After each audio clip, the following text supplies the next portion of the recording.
Today, more or less what we're going to talk about, is cold calling 101, which to me is the basics. I've been thinking about it all day and I'm like, what are the absolute basics to cold calling? The thing about cold calling, which if we're going to do 101, we got to talk about this. There's one fact about cold calling leads, and that is they do take elbow grease, right? There is no one call close. If there is, it's going to be 0.001% of all of your leads. It's probably not going to happen again for 10 years if it ever does happen. To really be proficient in this world, we have to roll our sleeves up and get ready. And you know what? There's a $30,000, $50,000 payday waiting for us on the other side. So it's definitely worth it to put in that work.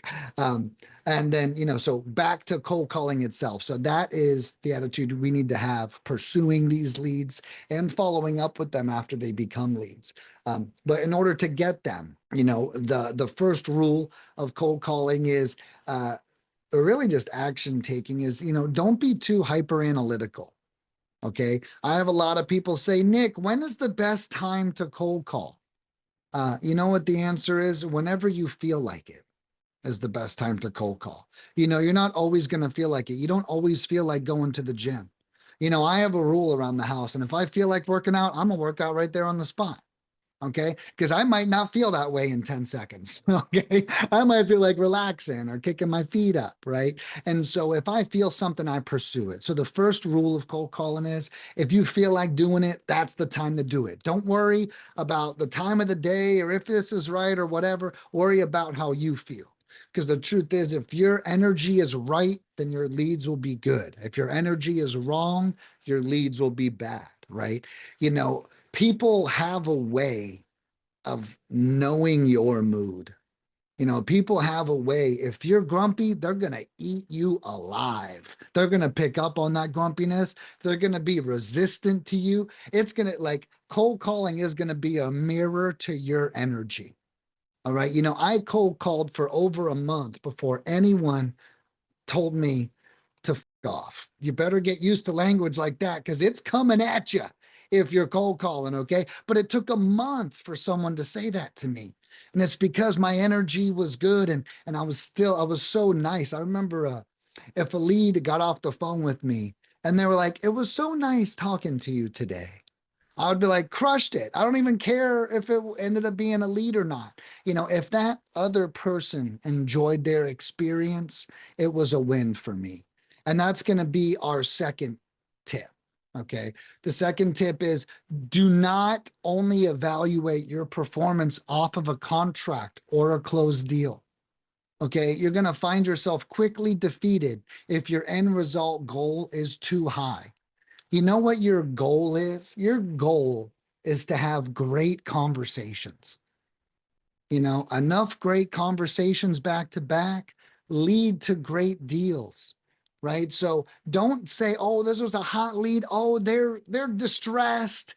Don't worry about distress. Worry about interest. Oh, they're very interested. They're very easy to talk to, right? These are the things we want to focus on. All right. So be friendly.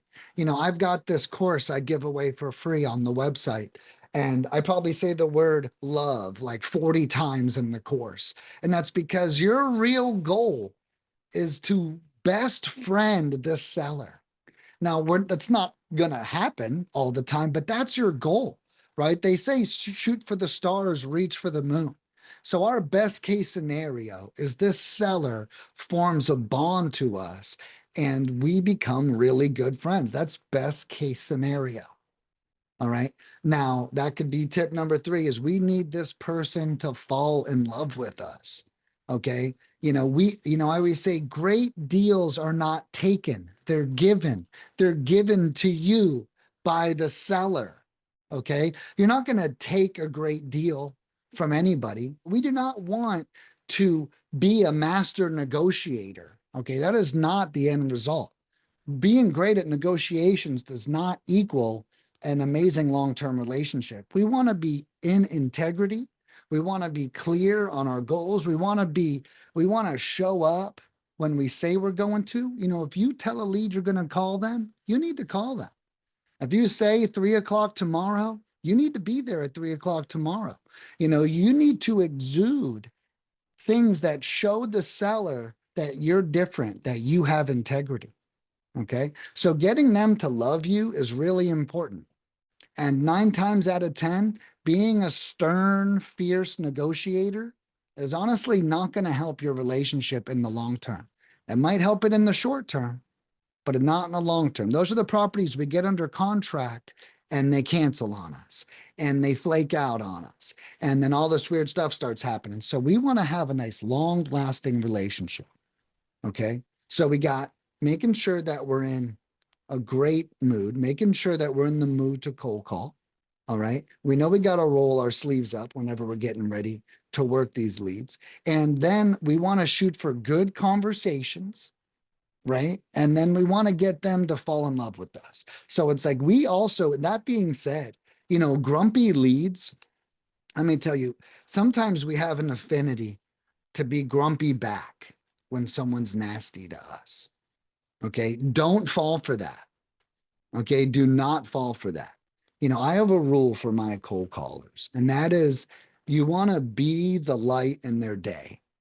Okay. If they're having a bad day, hey, call it out. Like, don't let them walk all over you.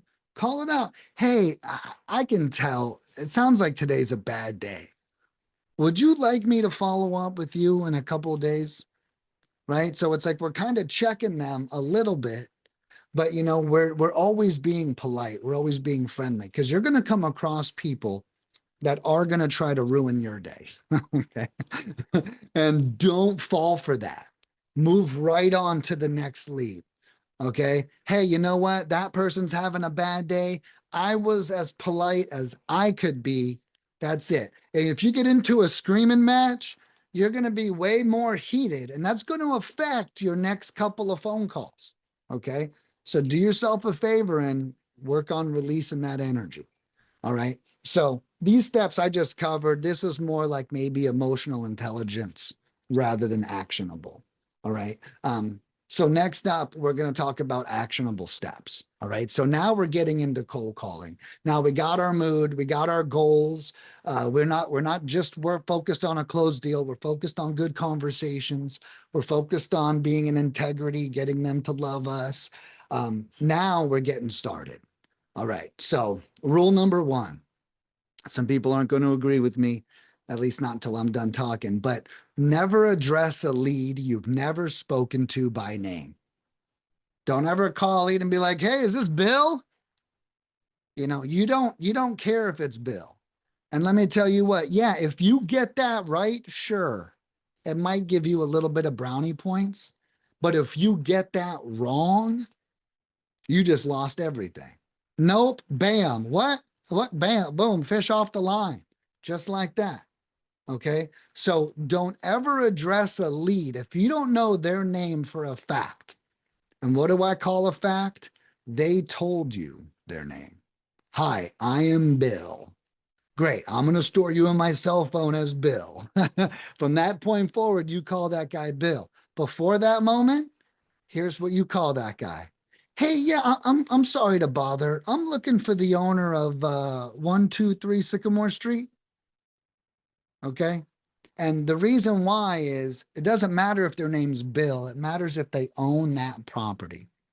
Okay. That's what matters to you. Yeah, that's me. Oh, great. Well, hey, my name's Nicholas.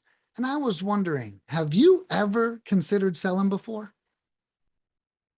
Yeah, I sure have. Oh, awesome, man. Awesome. Well, if you got a couple of minutes, I would love to ask you some questions about the property. First, can I get your name? Boom. Now we lock in the name. Okay. Now is when the name comes into play. But let's get them on the hook. And that script I just gave, that language I just used, is the exact opening that we do at Lead Mining. All right. Oh, yeah. Hey, well, look, my name's Nicholas, and I was wondering, have you ever considered selling before? And we say it like that on purpose. Think about that's a wide net ever, right? So, like, we're like fishermen, we're trying to catch as many fish as possible right now. So, we need a big net. Have you ever considered selling before? Okay, so we hit them with that. Now, if they say yes, we ask them if they have some time for additional questions, and then we go in to the questions that we ask. Now we ask 12 qualifying questions. It's really kind of a lot, but people pay me for a service, so I try to fulfill as thoroughly as possible. A couple of our questions are, and I'll rattle some off in order. Any general repairs needed? How old is the roof? When's the last time it was remodeled? Are there any tenants in the property? What's your reason for selling? Is there a mortgage on the property? How much is left on the mortgage? Um, how much do you want to sell for?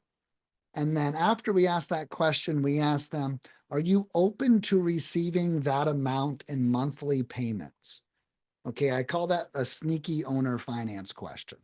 Okay, so we ask them that, and then we ask them, when's the best time for our partner, that's our clients, to call them back. Okay, so that's kind of our whole script on cold calling. And let me tell you, let's talk about the script real quick. The script is the most important thing. You know, I had one guy tell me, hey, I'm calling leads. I don't really have a script. And he kind of said it like he was bragging. It's not a brag not to have a script, guys. Okay, have a system. All right. We got to duplicate this. You know, if you, here's a good rule I have. If you don't have a process, that means you're just being emotional. Okay. Now, look, I'm a very emotional person. You can probably already tell. But that's exactly why I need a process. Because if I'm just going with my emotions, maybe I'll be in a great mood and I'll do extra work. Maybe I'm in a bad mood and I do less work, right? But what a process does is a process protects us.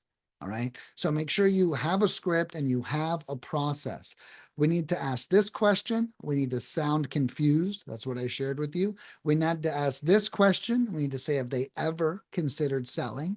Right? There's processes hidden in these things I'm sharing with you. And that helps us have consistent results. That's what processes do. Okay. So we ask them all the right questions, we have the right attitude, and then we generate the leads. Okay. Now, the next piece I'll chat on, note taking. Okay. Note taking is extremely important. Okay. It's extremely important. And I know you're going to be taking notes and you're going to make them shorthand because maybe you don't have enough time. And you're going to say, oh, I'll know what I'm talking about later. You're not going to know what the hell you're talking about. I read some notes and I was like, what the what? I don't even know what this means. Like, let me tell you, whether you're taking notes for someone else or for yourself, re-explain everything to you. You are not going to remember. You know, it's crazy. So be patient with yourself. So I allow my employees to take 5 minutes. That's a long time. At the end of every call, 5 minutes and read the notes. Say, does this make sense? Did I include everything? Is it all here? Guys, the note, you live and die by your notes. And there's nothing more embarrassing. And I've done it. I'm speaking from experience. There's nothing more embarrassing than having a 10-minute call and having bad notes or forgetting to save the notes. I think that's what I did in this case. I'll never forget my first lead ever. I'm using Mojo Dialer and I get a lead and I jump up and I call my partner and I talk to him. Oh, I got a lead. And I look back and Mojo Dialer like auto timed out and like logged me out. And then my notes are gone. And then I had to call the guy back and have the whole conversation over again. I kid you not. Really embarrassing stuff. Okay. And thank God he had it with me. All right. Thank God he had the conversation. But we don't have that much rapport yet for people to enjoy that. So notes are everything, guys. Make sure you save them. Make sure you're clear with yourself because this is what you're going to be following up on later. The other thing, too, I would say is getting a lead back on the phone. That's a celebratory moment. Okay. Let me tell you, when you're on this journey, you need to count your blessings. This journey is dark. Okay. It's lonely. You know, you win by yourself. You know, you got to celebrate every chance you get. You have a good conversation, celebrate. Someone picks up the phone, celebrate. They said, yes, they want to sell every moment. You need to let that fill you up. Thanks for listening to the Deal Machine Real Estate Investing Podcast. Please leave us a review and follow along wherever you're listening to your podcast.